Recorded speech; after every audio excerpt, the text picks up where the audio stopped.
Good afternoon and welcome to another session of RCA's Industry IQ. I am Matt Stavish, joined by my colleague Katie Billick. This afternoon, we have Matt McKelvey with the McKelvey Group joining us. Matt, tell us real quick why we need to get smart on your Industry IQ. Thanks, Matt, and thanks, Katie. Bottom line is I'm bringing government contracting experience here that we've done in the McKelvey Group for 20 years now. Pricing, accounting, contracts, basically back office operations. And I think we could talk about a few things that will really benefit your audience about current topics. And I think we should go ahead and start with that. Makes sense, Matt? All right, well, let's dive in. So we are now in full-blown RFP season, and your firm is at the apex of accounting, GovCon, proposal, and pricing. So we hear this all the time. A couple of things we need to get out of, define for us. What's the difference between a pricer and a pricing department? Okay. And then 1B, is it really possible to price to win without going broke? No, absolutely have to take those on, Matt. Really, the difference in a pricer versus a pricing department is just the idea of a single point of failure and a single point of knowledge and experience. This is true in any profession. It's not limited to pricers per se. But what really is the challenge is most small businesses and small contractors clearly can't afford a department right away. So they have to start with pricers. And the biggest challenge they face is, do I hire a senior pricer who's very experienced but will be very expensive, or do I hire a more moderately experienced pricer who may be more reasonable cost, but funnily can't do everything they need to do? But as companies get larger, they start to develop departments, and the value of the department really is that breadth of both skills and experience and coverage. The other thing that's true in pricing that may be a little different in other professions is the workload, because proposals come in bunches, and so there's peaks and valleys, severe peaks and valleys for these professionals to try and deal with, which is again why most companies should be working their way towards a department.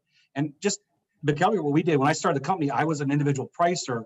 I started consulting on my own and realized I needed a department myself for both those reasons, to be able to give my clients, I didn't want to charge my hourly rate for a junior person, what a junior person can do.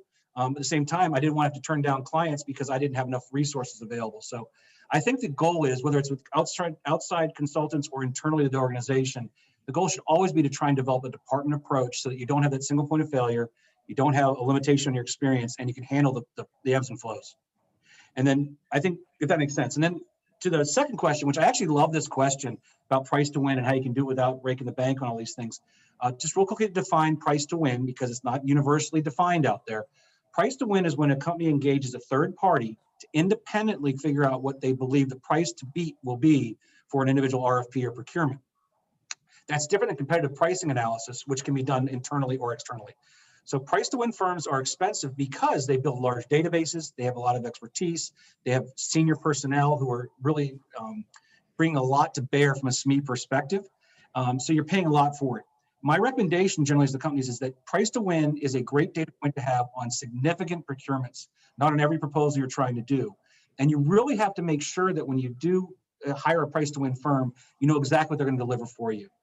But in the absence of that, and maybe even in addition to it, every pricing effort should have a competitive analysis that's going on with your pricing. And that can be done in-house or with your pricing consultants, so that you actually do have additional data points to make sure that you're not just pricing to what you think it is, you have real objective numbers to work off of. That's really my advice to folks is, price to win's good. It is expensive. It can cost tens to fifties of thousands of dollars depending on the size of the procurement. It is not a small investment, but that's the best way to approach it. Hope that makes sense, Matt and Katie. Matt, so shifting gears, is the PPP program, is that going to impact incurred cost submissions? And if so, why? I love this question. You're 100% right bringing it up, Katie. It will 100%, just to repeat the word, but it will 100% impact anyone submitting an incurred cost submission this year. What that means is anyone submitting an incurred cost submission has cost reimbursable contracts or CLINs on programs that they occur. And what that means is the government expects a credit for anything that they have been paid for. So this all relates to the FAR, and there's two FAR clauses that are very specific. I actually wrote them down here for it. The 31201, 1A and 5. What that basically says is that if you're a contractor and you bill the federal government for work, if you receive a credit or a discount on what you're charging the government for, you must, by law, pass that on to the government itself. So the PPP loan is being viewed by the Department of Defense, DCAA, as well as the Department of Transportation. And these findings have come out just in the last month and been confirmed that they will not accept PP loans unless they are given as a credit to the government or the companies do not bill for the cost that the PPP loan covers. So that means there's no such thing really as a forgiveness to the companies. There are going to be exceptions to this. I'm going to be very clear that every company could be a little different, and there could be rules and types of contracts and unique situations, but they should be the exception, not the rule. Now, two other things real quickly before I summarize this one for you. The government has said that firm fixed price and time material contracts are not required to take that credit.